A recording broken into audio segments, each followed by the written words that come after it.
अगर आपको हमारी इस्लामिक वीडियो अच्छी लगती है तो सब्सक्राइब करिए। दाढ़ियां सफेद हो गई हैं। चाचा तुमने तो देखा होगा ये कब्र किसकी है, ये भी जवाब दे देते हैं ये फला जमींदार की कब्र है, इसके पास 100 बीघे जमीन थी, इसके पास 150 बीघे जमीन थी, इतनी बड़ी दौलतों के मालिक आज कब्रों में गुमनामी की जिंदगी गुजार रहे हैं। कोई कब्रों पे फूल चढ़ाने तो बड़ी बात है, मिट्टी डालने वाला नहीं आता है। हाय कब्रों तुम ही बता दो इनके साथ ऐसा क्यों हो रखा है। तो कब्रें चीख के कहती है औकात में रहना, बिगड़ना मत, अकड़ के ना चलना, हमारी भी सुनता चला जा।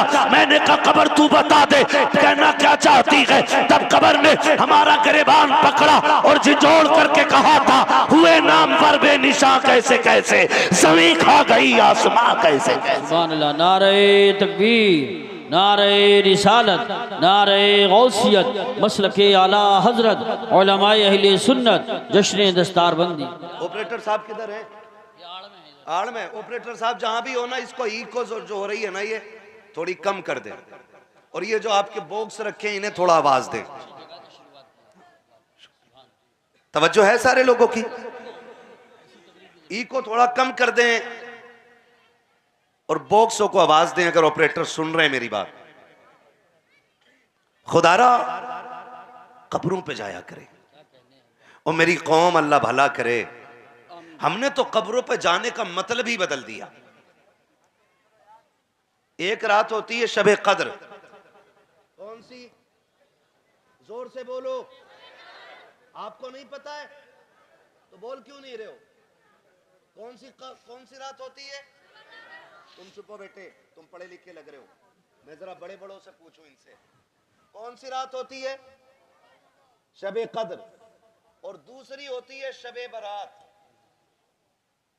कौन सी? शबे बारात। हमारे नौजवान से कहा जाता है ये जगने की रात है, तो नौजवान जागते हैं, लेकिन जाग के करते क्या है? टंकी फुल कराई तेल से, चाबी लगाई, चल भाई मुरादाबाद के कब्रिस्तान चल रहे हैं, फला गांव के मजार पे चल रहे हैं, और फजर में आके कह रहा इमाम साहब पूरी रात जागा हूं, और ये मत पूछो गया कहां कहां था। हाँ, और जो नहीं जाते वो क्या करते हैं सुनो, इसीलिए कहता हूं अपने बच्चों को कुरान दे दो, अपने बच्चों को दीन दे दो, अपने बच्चों को मुस्तफा के दीन का वारिस बना दो, ताकि रातें बर्बाद ना करें। जो रह जाते हैं वो कहते हैं जनरेटर लगाऊंगा कब्रिस्तान में। लगता है कि नहीं भाई जनरेटर? और अब तो कब्रिस्तान में भी सियासत, अपने मोहल्ले में लगाऊंगा बल्ब, उधर दूसरों का कब्रिस्तान है उधर नहीं लगाना। पूरा दिन कब्रिस्तान में लाइटें लगाई, सजावट करते रहे। कितने तो नादान ऐसे भी होते हैं जो कब्रों की घास काट के उन पे चूना फेर देते हैं और कहते हैं जी वो जो दूर से दिख रही है ना सफेद सफेद वो मेरे अब्बा की कब्र है। पूछो इन उलमा से, गुलाब कब्रों पे इसलिए डाला जाता है ताकि उसकी तरी से मरने वाले को राहत महसूस हो। क्यों? क्योंकि चीज जब तक गीली रहती है वो अल्लाह की तस्बीह बयान करती रहती है। और हमारे जाहिल बेटे जिन्हें हमने इंजीनियर तो बनाया लेकिन कभी मौलवी बनाना पसंद नहीं किया, कितने बेवकूफ कहते रह गए अल्लाह मौलवियों से बचाए। कैसे बच जाएगा मौलवी से? अबे जब आता है तब मौलवी के गुड़ पड़ने से आता है, और जब जाता है तो मौलवी की नमाज जनाजा से जाया करता है। बेशक सुभान अल्लाह। भाग बचेगा मौलवी से? कह रहा बच के रहियो। हाँ भाई, मौलवियों से बचाए हमने बच्चे, हुआ क्या? नतीजा क्या निकला? बच्चों ने चूना फेर दिया कब्रों पे, और लाइट लगा दी। पूरी रात कब्रिस्तान में लाइट चेक करते रहे, कौन सा बल्ब कितनी तेज है, कब्रें कितनी दिखाई दे रही हैं। जब हम कब्रों पे लाइटें लगा करके जश्न मना रहे होते हैं, तब हमारे मरने वाले जो मदफून होते हैं वो आवाज़ दे के कहते हैं, और नादान ये जो ऊपर तूने बल्ब लगाया है इससे हमें क्या फ़ायदा होना है, इसकी रोशनी तो तेरे लिए है। ये जो तूने ऊपर लाइट की है इससे हमें क्या मिलने वाला है, इससे हमारा कोई फ़ायदा नहीं। अगर तू हमारे फ़ायदे के लिए कब्रिस्तान आया है तो यहाँ जनरेटर ना लेके आता, 10,000 की सीआई फैन ना लगाता, यहाँ पे लाइटें ना लगाता। अगर हमारी राहत की बात थी तो कुरान की छोटी सी कोई सूरत पढ़ देता, कोई आयत पढ़ देता, हमारी रूह को बख्श देता। जनरेटर का उजाला तुझे फायदा देता, कुरान की तिलावत का उजाला हमें कब्रों में फायदा देने लग जाता। सुभान अल्लाह, माशाअल्लाह माशाअल्लाह। बहुत हम समझ ही नहीं पाए अंदर का उजाला क्या होना है और बाहर का उजाला कैसे होना है। खुदा के वास्ते कोशिश ये करें अपने बच्चों को दीन दें। अपने बच्चों को, इधर देखो बेटे, अच्छे माँ बाप के बच्चे हो, अगर जगह तंग है तो बदतमीजी ना करो, मेरी तरफ देखो। तवज्जो है सारे लोगों की। अपने बच्चों को दीन दें। ये 3 बच्चे मेरे सामने बैठे हैं, कितने दिख रहे हैं सबको? 3 बच्चे बैठे हुए हैं और अल्लाह के करम से तीनों हाफिज कुरान हो गए। हम ना कभी कभी कह देते हैं हाफिज जी हैं यार, बहुत हल्के में लेते हैं।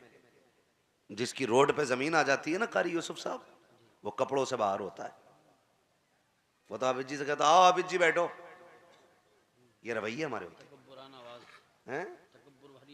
हाँ, बड़ी घमंड वाले लहजे में, आओ हाफिज जी, क्या हो, खाली हाफिज जी तो हैं। मैं अल्लाह की इज्जत की कसम खा के कहता हूं, जिसे ये घमंड हो कि मैं पैसे वाला हूं या मैं जमींदार हूं या मैं पावर वाला हूं, जाओ पूरी दुनिया की दौलत इकट्ठी करो और सब इकट्ठी करके तराजू के एक पल्ले में रखो। मैं कुरान पाक की एक आयत उठा के दूसरे पल्ले में रख देता हूं। सुभान अल्लाह माशाअल्लाह। सारी दुनिया की दौलत मिलकर के एक आयत की बराबरी नहीं कर सकती है। और हमने क्या किया? हाफिज जी कसम खा के कह रहा हूं यार, इस कौम की दावत उस वक्त तक नहीं होती जब तक अब्बा मर ना जाए। हमने कुरान वालों को सिर्फ तीजे के लायक समझा है, सिर्फ 40वें के लायक। और कभी बेटे के वलीमे में भी वैसी इज्जत दिया करो जैसे तीजे में देते हो। सबसे पहले कुरान वालों को खिलाया जाता वलीमे में। हाँ, ये आपकी गवाही दे रहे हैं कि आप सबसे पहले कुरान वालों को खिलाते हैं। अब मैं इनसे पूछूंगा, देखो अब मुझे बताओ, जब ये खाना खाने जाते हैं तो बर्तन कौन से होते हैं?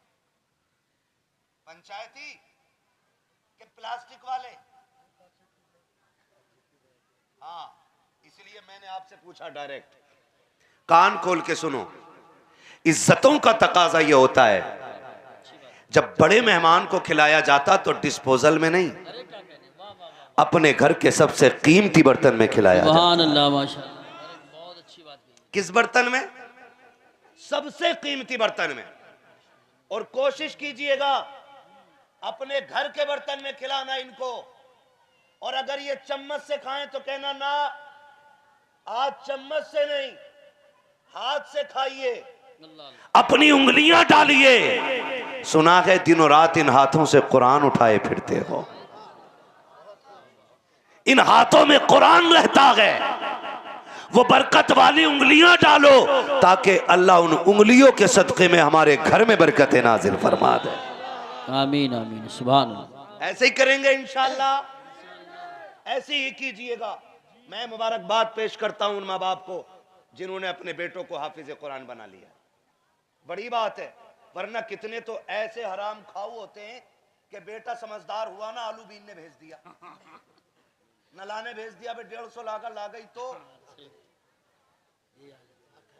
बच्चों की कमाई खाने वाले लोग, छोटे बच्चों की कमाई खाने वाले लोग, वो सिर्फ उनके बचपन को बर्बाद नहीं करते, उनकी पूरी जिंदगी को बर्बाद कर देते। आज इनसे मजदूरी करा लो, कल ये मंडी में बिकेंगे। आज इनके 200 रुपए के लालच से तुम इनके हाथों से किताबें छीन लो, ये कल मंडी में जाके खड़े होंगे और ये जब तुम्हारी याद आएगी तो तुम्हें लानतें दिया करेंगे, कहा करेंगे काश खुदा ऐसा बाप देता जो हमारे हिस्से की मेहनत करके हमें हमारे हाथ में कुरान की दौलत अता करता। सुभान अल्लाह माशाअल्लाह। इसलिए आपसे मेरी गुजारिश है, अच्छे माँ बाप वो होते हैं जो अपने बच्चों की तालीम का इंतजाम करते हैं। और तालीम का फायदा सिर्फ ये नहीं कारी यूसुफ साहब कि ये हाफिज जी बन गए तो इमामत करेंगे, सिर्फ ये फायदा नहीं।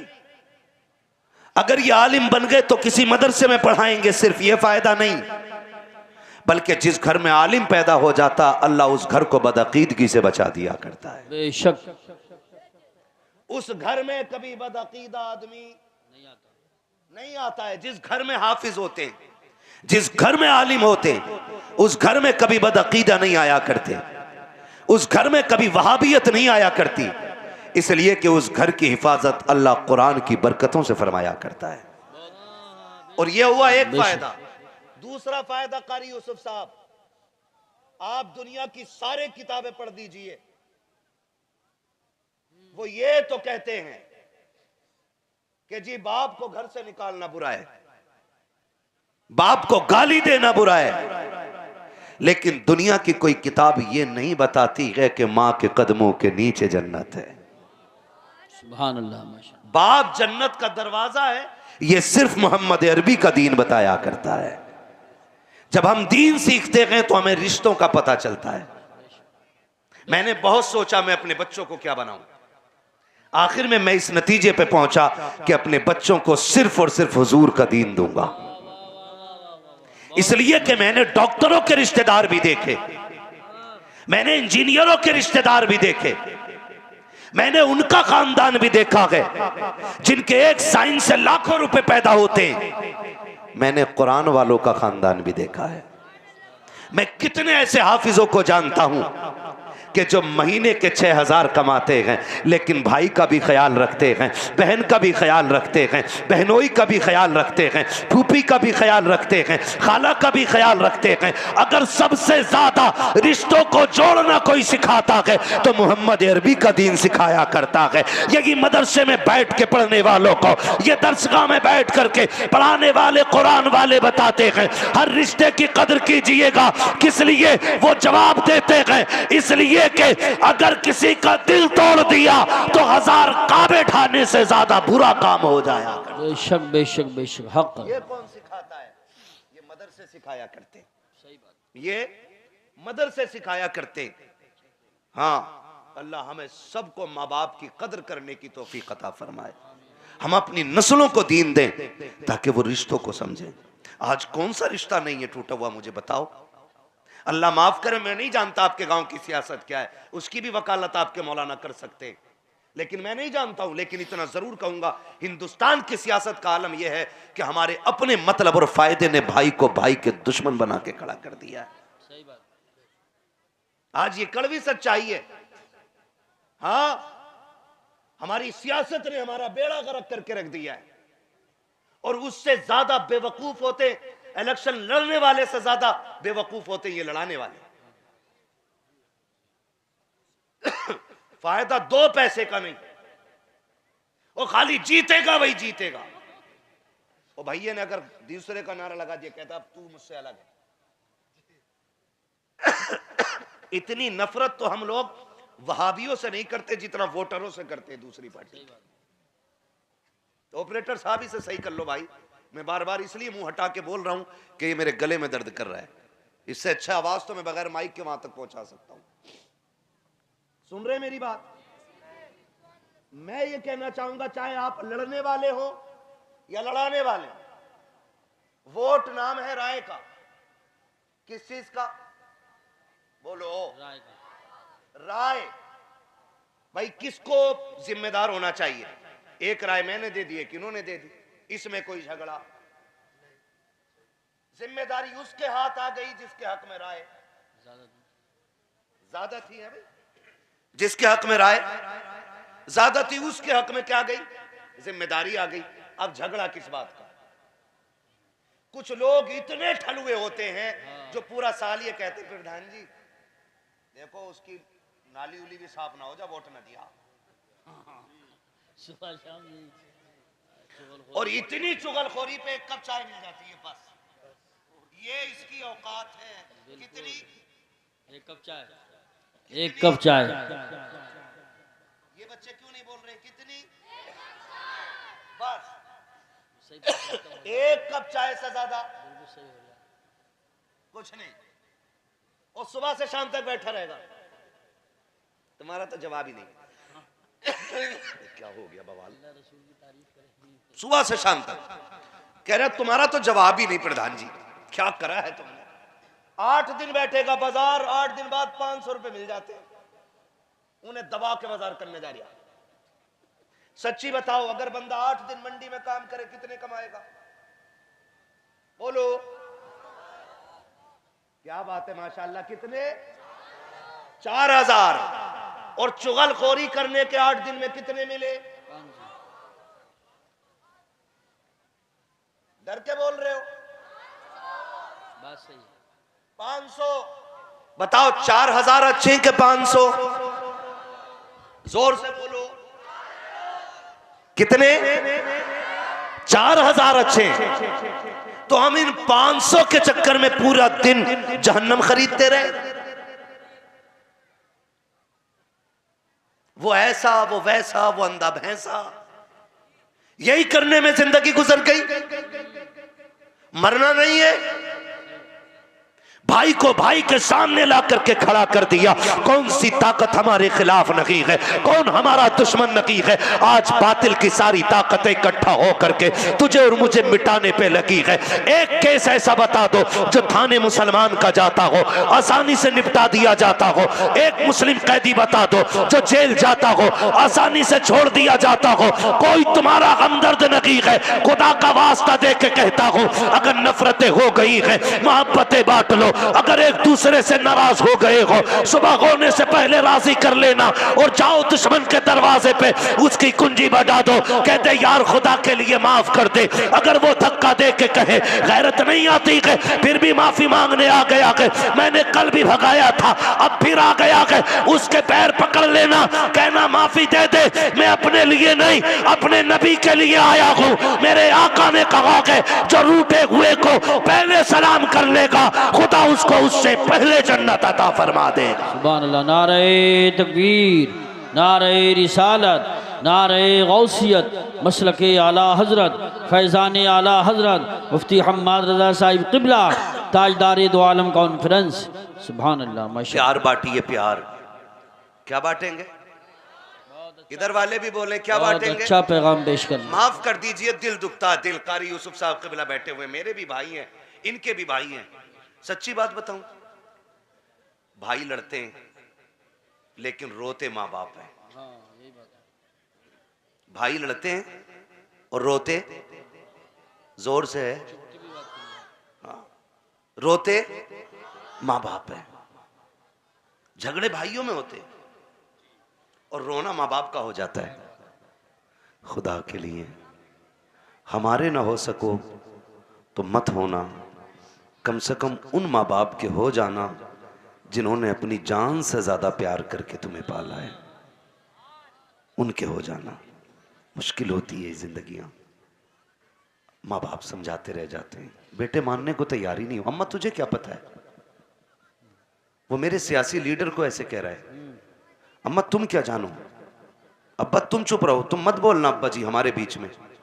जब औलाद अपने बाप के मुंह पे ताला लगाती है ना, तो बाप कहता काश आज मौत आ गई होती, कम से कम ये रुसवाइयां तो ना उठानी पड़ती। यार कौन बाप ऐसा जो औलाद को अपनी जान से ज्यादा नहीं चाहता। आज तो मुझे हैरत होती है, तीजे 40वें इधर भी होते हैं कि नहीं? बोलो, रोटी भी बनती होगी 40वें में, हैं? खाते भी होंगे लोग। हाँ जी, सुने मेरी बात, बहुत गौर से सुने। जब इंतकाल होता है ना अब्बा का, तो बेटा खड़े होके बिरयानी के भगोने गिनवा रहा होता है। 11 भगोने बने हजरत। मैंने अब्बा के जायदाद का हक अदा कर दिया। तुम्हें एक बात बताऊं, बिरयानी जो तुम बनाते हो ना, बाप के सुकून के लिए बिरयानी जरूरी नहीं है। समझे मेरी बात? इससे ज्यादा जरूरी है बाप के छोड़े हुए लोगों से मोहब्बत के साथ जिंदगी गुजारना। सुभान अल्लाह। और ये जरूरी नहीं है चारों भाई बराबर के मालदार हों। ऐसा होता है? नहीं ना। कोई ऐसा होता है जो महीने में लाख कमाता है, कोई ऐसा होता है जो 50,000 कमाता है, कोई ऐसा होता है जो रोज ठेला लगाता है या रोज मजदूरी करता है, रोज बच्चों को लाके खिलाता है। ऐसे ही है कि नहीं? तो अब जरूरी नहीं है कि बड़े बेटे का हिसाब 5 भगोने बिरयानी का, तो छोटा भी हिस्सा ले ले। अगर छोटा हिस्सा ना ले, बड़ा बना ले, तो लोगों में बैठ के कहता इसकी क्या बस की बात थी, इससे तो तीजे के चनों में पैसा ना दिया गया। ये बिरयानी मेरे तरफ से है, ये खाना मेरी तरफ से है, ये पिंडाल मैंने लगवाया है। जब छोटे भाइयों को इस तरह से जलील किया जाता है, कब्र में बाप की रूह तड़प जाया करती है, मां रोने लगती है कब्र के अंदर, काश ये 40वां हमारा ना कराता, ये बिरयानी हमारी ना बनवाता, कम से कम हमारे बेटे को तो रुसवाई का चेहरा ना देखना पड़ता। अगर तुम अपने मरने वालों से प्यार करते हो, उन्हें इज्जत देना चाहते हो, खुदा के वास्ते भले बिरयानी बनाना या ना बनाना, पैसे खर्च करना या ना करना, अपने भाई को रुसवा ना करना। अगर भाई कमजोर है, हाथ पकड़ के साथ लेके चलना। अगर वो गरीब हो, उसके दस्तरखान पे चटनी बनी हो, अपने घर के मुर्गे उठा, गरीब के दस्तरखान पे जा, अपने आगे का खाना गरीब को खिला दे। खुदा की कसम, हलक से लुक़मे जैसे ही नीचे उतरेंगे, दुआएं अर्शों पे रात जाएंगी, अर्श वाला भी राजी हो जाएगा और मदीने वाला मुस्तफा भी राजी हो जाएगा। सुभान अल्लाह। नारे तकबीर, नारे रिसालत, नारे गौसियत, मसलके आला हजरत, उलमाए अहले सुन्नत, जश्न दस्तारबंदी। सुभान अल्लाह, माशाअल्लाह। करेंगे इंशाअल्लाह। अच्छा पैगाम। खुदा के वास्ते मोहब्बतें बांटिए। और ये दर्द पूरे समाज में फैला हुआ है, पूरे समाज में ये दर्द है कि झगड़े, नाराजगियां, और झगड़े सिर्फ एक प्लेट चावल का, कोई ज्यादा लंबा नहीं, एक प्लेट चावल का, या कह लो एक कप चाय का, और उसकी नफरतों का नुकसान इतना बड़ा। अल्लाह माफ करे, मैं जानता हूं। कोशिश कीजिएगा कि ये नफरतें कभी ना हो। आज भाई भाई का दुश्मन बना खड़ा है और अपने ही भाई को अपने ही भाई फंसाने में लगा हुआ है। हम कहां जाना चाहते हैं? आपको बड़ा बनने का शौक है तो मेहनत से बनिए। किसी की गर्दन पे पैर रख के कभी कोई बड़ा नहीं होता है। ये वक्ती तौर की बुलंदी हो सकती है अगर तुम किसी के कंधे पे खड़े हो। जिस दिन उसके कंधे से पैर हटेगा, उस दिन मुंह के बल जमीन पे बंदा आता है। मुंह के बल। अपने रिश्तों की कदर करें। हालात यहां तक हैं, हमारी नफरतें इतनी बढ़ गई कि शादी ब्याह आता ना तो भाई को दिखा के उसके दुश्मनों को दावत दी जाती है। भाई को दिखा के, ले रोक के दिखाइए, मैं बुलाऊंगा कारी यूसुफ को। हाँ, रोक के दिखाइए, मैं बुलाऊंगा कारी आरिफ को, देखूं कैसे रोक लेगा तू। अपने भाई को जलील करने के लिए उसके दुश्मन को बुलाया जाता है। आपको पता है, पूरे मोहल्ले में नौत नौत के दावत करते हो, जूतियां घिस लेते हो नेताओं की दावत करने में। आना जरूर है, प्रमुख साहब आना जरूर है, विधायक साहब आना जरूर है। हाँ, जूतियां घिस गई है। और वीआईपी टेंट लगा करके खिलाता है। कहता हूटर दूर से बजा देना ताकि पता चल जाए विधायक साहब भी आए थे, मंत्री जी भी आए थे, प्रमुख साहब भी आए थे। दूर से होटल हूटर देते हुए गाड़ियां आ रही हैं, लोगों में धूमधाम मनाई जा रही है। लेकिन हाथ जोड़ के कहना चाहता हूं, तूने दुनिया की दावत कर दी है, लेकिन तुझे पता है जब तेरे बेटे की शादी का दिन रखा हुआ था तो सुन, उसके बाजों से ज्यादा तेरे बच्चों ने खुशियां मनाई थी, तेरे भतीजे की खुशी की, तेरे बच्चों को भी बहुत ज्यादा खुशी थी। वो कहते थे अब्बा जी आपकी नाराजगी है, हम जोड़े नए जरूर पहनेंगे, आप अगर ना भी जाओगे हम भी जाएंगे। बाप कहता था तुम क्यों जाओगे? कहेगा अच्छा नाराजगी तो भाई भाई की है, हमने उंगली पकड़ के खेलना सीखा है, हमने उंगली पकड़ के चलना सीखा है, एक दूसरे के साथ गुड़िया गुड्डों से खेले हैं। आज तुम्हारी नाराजगी को लेकर के इतने बड़े फासले हम कैसे बर्दाश्त करेंगे? खुदा की कसम खा के कहता हूं, जब तेरी मूंछ की और नाक की लड़ाई होती है उसमें पिस जाते हैं तेरे मेरे बेगुनाह बच्चे, बेकसूर बच्चे रोया करते हैं। क्या तुमने नहीं देखा जब सगा चचेरा भाई दूल्हा बन के निकलता है, चचा साथ पहने घर में चुप के रोया करती है। वो जानती है कि इसके दरवाजे पे कुत्ते तो आके चले गए हैं, अगर नहीं आया है तो उसका सगा भाई नहीं आया है, सगा भतीजा नहीं आया है। तुम्हें खुदा का वास्ता दे के कहता हूं, अगले दिन बातें किया करते हो, लो जी नेताजी आए थे, मंत्री जी आए थे, अल्लाह का शुक्र अदा किया करो। अगर उसने तुम्हें भाई जैसी दौलत दी है, अगर भतीजे दिए हैं तो शुक्र के सजदे लुटाया करो।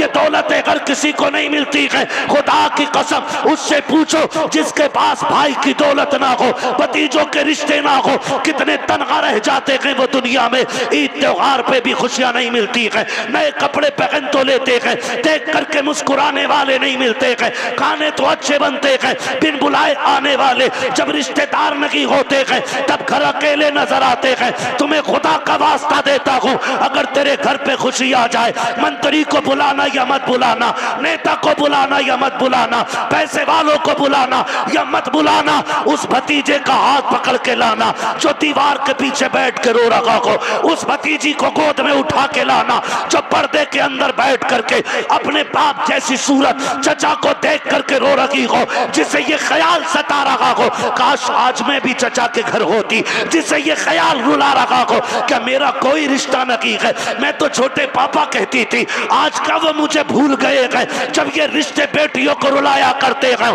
तो मुबारक हो तुझे नेताओं की दावत, मुबारक हो तुझे मंत्रियों की दावत। क्या फायदा तेरे दरवाजे पे अगर दुनिया खा के चली गई, कोई नतीजा नहीं है। खुदा की कसम तेरे दरवाजे पे मंत्री खा के जाए कोई शान नहीं बढ़ती है, तेरे दरवाजे पे अमीर खा के जाए कोई रुतबे नहीं बढ़ते हैं। मजा तो तब है जब तेरे दरवाजे पे नेता आए या ना आए, तेरे बाप का बेटा तेरी माँ का लाल जरूर आना चाहिए। सुभान अल्लाह माशाअल्लाह। नारे तकबीर, नारे रिसालत, नारे गौसियत, मसलके आला हजरत, उलमाए अहले सुन्नत। कदर करो रिश्तों की यार। कहां खो गए हम लोग? नहीं जाऊंगा बुलाने। अगर कोई कह भी देना भाई को बुला लो, कह रहा मैं कोई इतना गिरा हुआ हूं? लोग कहते हैं बड़ा है यार तेरा, एक बार राजी कर ले। कहता बड़ा हुआ तो क्या हुआ, बड़ा हुआ तो क्या हुआ, मैं उससे कम थोड़ी हूं। सुन छोटे, जब तू छोटा था ना और ये बड़ा था, इसकी उम्र 6 साल थी और तेरी 8 साल थी, तो तुझे दरवाजे में अगर कोई 15 साल का लड़का मार देता था ना, तो ये तेरा 8 साल का भाई तेरे लिए 15 साल के जवान का गिरबान पकड़ के लटक के कहता था होता कौन है तू मेरे भाई पे हाथ उठाने वाला? तेरी हिम्मत कैसे हुई? मेरा भाई अकेला नहीं है, भी उसका बड़ा भाई है। और आज तू कहता है कि है क्या वो मेरे सामने? आज तू पूछ रहे? खुदा की कसम उनसे पूछो जिन्होंने भाइयों के जनाजे उठा लिए हैं। चाय पी के भाई कहने वाले 1000 मिल जाएंगे, नाश्ते के लिए भाई कहने वाले 1000 मिल जाएंगे, लेकिन तेरे सीने की गोली अपने सीने पे लेने वाला सगे भाई के अलावा कोई भाई नहीं हो सकता है। आज तुमने उनसे मुंह मोड़ लिया, आज कह रहा तू है कौन? और शर्म कर यार, गैरत कर। तुझे याद ना हो तो मैं बताऊं, जब तू छोटा था ना ये बड़ा था और तू नाली नहीं कूद पाता था, ये तुझे कंधे पे बैठाता था। और फिर नाली कूदता था ताकि मेरे भाई के पैर पे कीचड़ न लग जाए। क्या ये दिन इसलिए देखे थे कि जब तू बड़ा हो जाए तो इसी के कान पे तमंचा रख के इसे इसकी औकात याद दिलाए? खुदा के वास्ते इन रिश्तों की कदर करो यार। आज हो क्या गया है हमें। हम जब एक आंगन में रहते थे ना और एक मां के साथ रहते थे, एक बाप का साया होता था। हमारे घर में फैसला करने वाला सिर्फ बाप होता था और हमें प्यार करने वाली बस हमारी मां होती थी ना। तो खुदा की कसम हम एक दूसरे के लिए जान देते थे। आज क्या हो गया? आज क्या हो गया? आज छोटा बड़े को गाली दे रहा है, कह रहा औकात याद दिला दूंगा 2 मिनट में। और शर्म कर, बस्ते तो दोनों डाल के जाते थे ना कंधे पे, स्कूल दोनों का था ना। लेकिन जब पता चला बड़े भाई को कि फीस भरने के लिए बाप के पास पैसा नहीं, उसने अपना बस्ता फेंक के तेरे हिस्से की मजदूरी करके तेरी जेब पे कलम लगवा दिया। और आज उस कलम की ताकत उसी को दिखा रहा है। कितने ऐसे जलील भाई भी होते, अल्लाह ने दौलत दे दी है ना तो गरीब भाई को भाई कहने तैयार नहीं होते। खेरा पड़ोसी है हमारा, क्यों? क्योंकि उसके कपड़े फटे, उसके पैर का जूते 18,000 का नहीं है इसलिए। सुन, उसकी रगों में भी वही खून है जो तेरी रगों में है। वो भी उसी बाप का बेटा है जिसका तू है। फर्क इतना है, उसने अपनी कामयाबी तेरे कदमों पे निछावर कर दी ताकि तू कामयाब बन सके। जब तू बेच लगा के आता था ना तो वो सीना चौड़ा करके कहता था ये मेरा छोटा भाई है। आज बड़ा भाई नहीं रह गया।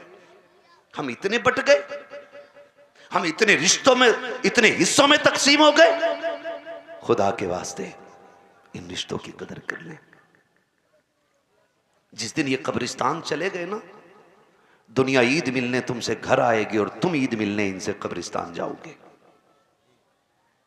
कह रहे अम्मा बड़ी राजी है जी, मैं अपनी अम्मा की दवा दिलवा रहा हूं। दवा दिलवाई तो क्या खाक दिलवाई, कम से कम उसके दूसरे लख्ते जिगर को भी तो सीने से लगा लेता। उसका बेटा है वो भी। हम माओं का इस्तेमाल करते हैं साहिब, कदर नहीं करते। इस्तेमाल करते हैं हम माओं का, उनकी इज्जत नहीं करते। वरना मां इतनी प्यारी शय है। कारी यूसुफ साहब क़िबला इसी साल इनकी वालिदा का इंतकाल हुआ। अल्लाह उनकी कब्र पे अपनी रहमत और गुफरान की बारिशें फरमाए। माफ कीजिएगा, सच बता रहा हूं, आज कारी यूसुफ साहब यहां हैं, पहले भी आते थे, लेकिन गारंटी के साथ कह रहा हूं, पहले आने में जो बेखौफी होती होगी ना वो अब नहीं होगी, और जो पहले जाते हुए खुशी मिलती होगी वो अब नहीं मिलती होगी। क्योंकि जब बच्चे घर से निकलते हैं और मां का आंचल उठता है ना तो अल्लाह मौत भी डाल देता है। और जब 1000 थकन लेके बेटा घर आता है, सैकड़ों सितम सीने में बसा के आता है, और मां एक बार बेटा कह के आवाज दे देती है तो सारे दुख ऐसे खत्म हो जाते हैं कि किसी डॉक्टर की दवा भी इतना फायदा नहीं करती जितनी मां की जबान से निकलने वाला लफ्ज बेटा फायदा कर देता है। आपसे भी कहना चाहता हूं यार, इन रिश्तों की कदर कर लो। माएं वो होती है जो बेटों को आंसुओं की गर्मी से पता लगा लेती हैं इसके सीने में दर्द कितना। हाँ, हमारी बीवी इसलिए हमारे आंसू पोंछेगी कि हम उसकी जिंदगी का सहारा हैं। हमारी औलाद इसलिए हमारा इलाज कराती है कि हम उसके ख्वाब पूरे करते हैं। लेकिन मां सिर्फ इसलिए दुआएं देती रहती है कि वो हमें देख करके खुश होती रहती है। खुदा के वास्ते रिश्तों की कदर करें, मां को जाने। मां वो वाही जात है जो आंसुओं की गर्मी से बेटे का दर्द पहचान लेती है। तारीख में एक बहुत बड़ा नाम खैरुत ताबईन हजरत उवैस करनी का नाम है। हजरत उवैस करनी, और ये उवैस करनी वो हैं जिन्होंने मुस्तफ़ा को कभी देखा नहीं और इश्क इतना करते थे कि हर वक्त हुजूर के तसव्वुर में गुम रहते थे। मेरे नबी मिंबर पे तशरीफ लाए और आका करीम ने खुतबा इरशाद फरमाया सहाबा, कर्न में मेरा उवैस रहता है, उसकी पहचान यह है कि उसकी हथेली पे सफेद दाग है, मगर वो रब का इतना महबूब है कि जब वो हाथ उठा देता है तो खुदा कभी उसके हाथ खाली नहीं लौटाया करता है। और मेरे आका ने फरमाया सहाबा, जब तुम में से कोई उससे मुलाकात करे तो मेरे उवैस से कहना कि वो मेरी उम्मत के लिए दुआए मगफिरत कर दे। अल्लाह अकबर। सहाबा अर्ज करते हैं या रसूल अल्लाह, इतना नेक बंदा, उससे दुआओं की गुजारिश? कहा हाँ। कहा रब ने उसको वो इज्जतें बख्शी हैं कि हाथ उठा देता है तो खुदा को राजी करके नीचे हाथ लाता है। सुभान अल्लाह, माशाअल्लाह। हुजूर कितना प्यार करता है आपसे। आका ने फरमाया बहुत। हुजूर मिलने नहीं आया आपसे वो? कहा मिलने तो आ जाता, मजबूरी है उसकी। कहा क्या? का एक नाबीना मां है, वो जिसकी खिदमत करता है। अगर मां नाबीना ना होती और मां इजाजत दे देती तो वो आता। कितना इश्क करते। जब कोई मदीने शरीफ से आता और कर्न के रास्ते से गुजरता, आप कहते कहां से आ रहे हो? कहा मदीने शरीफ से। फरमाते ठहर जा, मैं तेरे कदम चूम लूं। तेरे कदमों ने वो जमीन चूमी है जिस जमीन पे मेरा महबूब रहता है। फिर हुजूर के हवाले से पूछते और रोते रहते थे। हाँ, मेरा इमाम कहता है इश्क तेरे सदके जलने से छुटे सस्ते, जो आग बुझा देगी वो आग लगाई है। बड़ा इश्क करते। एक दिन माँ के पैर दबा रहे हैं। मैंने कहा था माँ बेटे की आंसू की गर्मी से पहचान लेती उसके सीने का दर्द कितना है। आज हुजूर की बड़ी याद आ रही है और पैर दबाते रोने लग गए।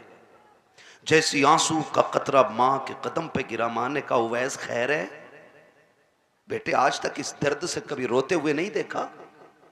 मां नाबीना है और आंसू का कतरा गिरते ही बोल पड़ती है बेटे कभी इस दर्द से रोते हुए नहीं देखा। हो क्या गया? रो के कहते अम्मी आज महबूब की बड़ी याद आ रही है। अम्मी अगर आज ना गया ना, मुझे लगता है मेरा कलेजा फट जाएगा। आज दर्द बर्दाश्त नहीं हो रहा है, आज जुदाई बर्दाश्त नहीं हो रही है। माँ तो माँ होती है ना। माँ ने कहा जा ठीक है, एक काम कर, सुबह मेरा शाम तक का इंतजाम कर जाना और सुबह के काफिले से मदीने निकल जाना, लेकिन सूरज छुपने से पहले आ जाना, क्योंकि अगर तुझे आने में देर लग गई मेरा काम खराब होगा। सूरज छुपने से पहले आ जाना। उवैस करनी ने सारी तैयारियां मुकम्मल की और करके उस काफिले के साथ हो लिए जो कर्न से मदीने जा रहा था। जैसे उस काफिले के साथ निकले हैं, काफिला चलते चलते थक के बैठ जाता है। हजरत उवैस करनी के पास वक्त कम था, आप बैठे नहीं दौड़े लगा देते हैं। दौड़ते दौड़ते वो वक्त आ गया कि आपके पैरों में छाले पड़ गए, टूटे छाले, और आपने फूटे छालों को देख के कहा था शुक्र है मेरे परवरदिगार, कम से कम मेरे पैर के पानी से इस रेत की प्यास तो बुझ गई है। रोते रोते हुजूर के शहर में दाखिल हो जाते हैं। जब मदीने शरीफ में दाखिल हुए हैं, बच्चों को खेलते देखा, उठा के सीने से लगा के कहते हैं कितने नसीब वाले हो तुम उस शहर में सांस लेते हो जिसमें मेरा यार रहता है, तुम उस शहर में रहते हो जिसमें मेरा महबूब रहता है। ये कह के मिट्टी उठाते, चूमते, बालों पे डालते और बच्चों को सीने से लगा के कहते मेरा यार कहाँ है? किसी ने कहा वहां मस्जिद नबवी चले जाओ, वहां मुस्तफा मिल जाएंगे। मस्जिद नबवी में गए हैं, जाकर के देखा मेहराब व मिंबर खाली है। फिर पूछा कहां मिलेंगे? किसी ने कहा हुजरे आयशा में होंगे। उम्मुल मोमिनीन आयशा सिद्दीका से इजाजत ली है। कहा कि वाह सरकार हैं कि नहीं? अंदर से आवाज आई अभी अभी सरकार कहीं चले गए हैं। अल्लाह अकबर, इतना सुनना था। आप कहते उम्मुल मोमिनीन पर्दा फरमा लीजिए, तब तो मैं उस जगह को देखना चाहता हूँ जिस जमीन पे मेरा महबूब बैठा करता है। उम्मुल मोमिनीन आयशा सिद्दीका फरमाती है अजीब हाल था दीवाने का। जब वो आया था मैंने पर्दे की आड़ से महसूस महसूस हुआ कि कभी हुजूर के बिस्तर को चूम रहा था, कभी मेहराब पे लिपट के रोता था, कभी मिंबर से लिपट के रोता था, कभी सरकार की चटाई को देख के रोता था। इस बेकरारी को देखा और जाते जाते कहने लगा, सैयदा महबूबा जाए तो सलाम कह देना। अंदर से आवाज आई, अगर इतना इश्क करते हो तो ठहर करके इंतजार क्यों नहीं कर लेते हो। उवैस करनी ने कहा था, माई मेरे आगे मजबूरी है, अगर मजबूरी ना होती शाम तक तो क्या है, मैं पूरी जिंदगी उनकी राहों में बैठ के इंतजार कर लेता। ये कहते हुए रोते हुए उवैस करनी निकल जाते हैं। कहा महबूब आए तो मेरा सलाम कह देना। अभी वैसे करनी निकले हैं, कुछ देर हुई है कि मेरे सरकार जलवगर हो जाते हैं। सरकार ने लंबी लंबी सांसें ली हैं। जैसी आका ने लंबी सांसें ली, उम्मुल मोमिनीन आयशा सिद्दीका ने कहा था, फिदा का भी व उम्मी या रसूल अल्लाह, आका मेरे माँ बाप तुझ पे कुर्बान हो जाए, इतनी लंबी सांसें क्यों ले रखे हैं। तब मेरे नबी ने कहा था, आयशा बता तो सही कोई आया था कि नहीं, यहाँ से कोई आके गया है। तब हजरत आयशा सिद्दीका ने कहा था, या रसूल अल्लाह एक जवान देखा है, दीवाना सा लगता था, कपड़ों पे मिट्टी थी, गर्द थी, बाल मिट्टी से हटे थे, लेकिन सरकार बड़ा आशिक था। कभी लिपट के आपकी मेहराब से रोता, कभी मिंबर से लिपट के रोता, कभी आपके सुतून से लग के रोता था। सरकार बड़ा दर्द उसकी आहों में था। आका बड़े दर्द से रो रहा था। आका जाते जाते सलाम कह के गया है। मेरे नबी की चश्माने नबुव्वत में आंसू आ गए। हजरत आयशा सिद्दीका सरकार को देख रही है, आका की आंख में आंसू है। सरकार सहाबा के बीच तशरीफ लाए, कहते हैं आका को रोते हुए सहाबा ने देखा। सरकार रोए किस लिए हो, आका बताओ तो सही। कहते हैं सहाबा यहाँ की खुशबू बता रही है कि मेरा उवैस आकर के गया है, अभी मेरा उवैस आया था, वो अभी अभी चला गया है। उमर जल्दी कर तलाश करके ला, जल्दी से जाओ। हजरत उमर दौड़े हैं, लेकिन हजरत उवैस करनी जा चुके थे। अब इधर हजरत उवैस करनी घर आए हैं। दरवाजे पे दस्तक हुई है, कोई आवाज नहीं निकली है। सीने पे एक दर्द है, एहसास है, जुदाई का गम है। फिर ऐसा लग रहा था जैसे मौत ने आकर के हजरत उवैस करनी पर कब्जा जमा लिया हो। वो चलते तो थे लेकिन जिंदा नजर नहीं आते थे। ये जुदाई का सदमा था। जैसी दरवाजे पे आवाज हुई, माँ तो माँ होती है, आहट से पहचान गई, बेटे उवैस आ गया के? आमी आ गया हूँ, बस इतना कहा है। कदम आगे बढ़ाए, माँ ने कहा था लख्ते जिगर अब बता तो सही, जब महबूब देख ही आया है तो उसका चेहरा कैसा था, उसकी आंखें कैसी थी, उसकी जुल्फे कैसी थी, वो बोलता था तो कैसा लगता था, जब वो मुस्कुराता है तो कैसा लगता था। हजरत उवैस करनी ने इतना सुना, चीख निकल जाती है, रो के कहते हैं हाय अफसोस महबूब से मिल ना सका। जैसे इतना सुना है, माँ ने बेटे को सीने से लगाया, तसल्ली थी। हजरत उवैस करनी की हिचकी बन जाती है, रोते जा रहे हैं। माँ ने हाथ रखा बेटे की कमर पे और कहा था मेरे सीने से लग जा। माँ ने आंचल उठाए और दुआ दी, या अल्लाह मेरा उवैस मेरी मोहब्बत में यार का दीदार छोड़ आया है, इसको इज्जतें भी देनी है, इसको सिला भी देना है। और फिर बेटे को सीने से लगाया और कहा उवैस आंसू पोंछ ले, सारा जमाना मदीने वाले की बातें करेगा, मदीने वाला मेरे उवैस तेरी बातें करता रहे। सुभान अल्लाह। नारे तकबीर, नारे रिसालत, नारे गौसियत, मसलकी आला हजरत, फैज़ान आला हजरत, फैज़ान उवैस करनी, फैज़ान सहाबाए किराम। सुभान के वास्ते इन रिश्तों की कदर कर लो। ये जिसके साथ होते ना सारी दौलत उसके साथ होती है। हाँ, जिधर माँ बाप हो जाते खुदाई उधर ही हो जाती है। ये याद रखिएगा। माँ बाप की इज्जत करें, माँ बाप की कदर करें, इनकी खिदमत कर लें। ये चले गए तो फिर नहीं मिलेंगे। ये नौजवान मेरे सामने बैठे हैं, कितने नौजवान है हाथ उठा दे जरा, जितने नौजवान बैठे हैं। हाँ जी, बस अब हाथ नीचे कर लें। मैं एक बात कहूँ आपसे, बुरा तो नहीं मानेंगे। हम ना आजकल 12-12 बजे तक बाहर बैठते, 1-1 बजे तक घर से बाहर रहते और यारों के साथ गेम खेलते रहते हैं, कुछ भी करते रहते हैं। फिर रात को आते हैं हम घर में और फिर दरवाजा बजाते हैं।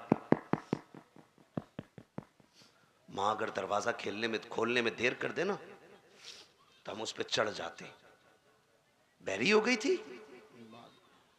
हाँ, बैरी हो गई थी, पता नहीं मैं खड़ा हूं बाहर, उठा नहीं जाता तुझसे। जुबान को लगाम दे, नौकरानी नहीं, माँ है वो। तुमने 1000 बार डांटा उसे, लेकिन कभी तुमने पलट के माँ की जबान से बद्दुआ सुनी? तुम सर पे चढ़ जाते हो। फिर वो कहती चला गुस्सा न कर, खाना खा ले। शाम का निकला हुआ, मुझे तो यही फिक्र मार रही थी मेरे बेटे ने कुछ खाया कि नहीं। कहां से लाओगे ये मोहब्बतें यार, कहां से लाओगे? कसम खा के कहता हूं, तुम यारों के साथ थे और आके माँ पे चढ़ गए, तुम गुस्सा हो गए माँ पे, लेकिन फिर भी उसने कहा पगले अभी मैंने कुछ नहीं खाया है, तू खाना खा ले। तुम क्या कहते हो?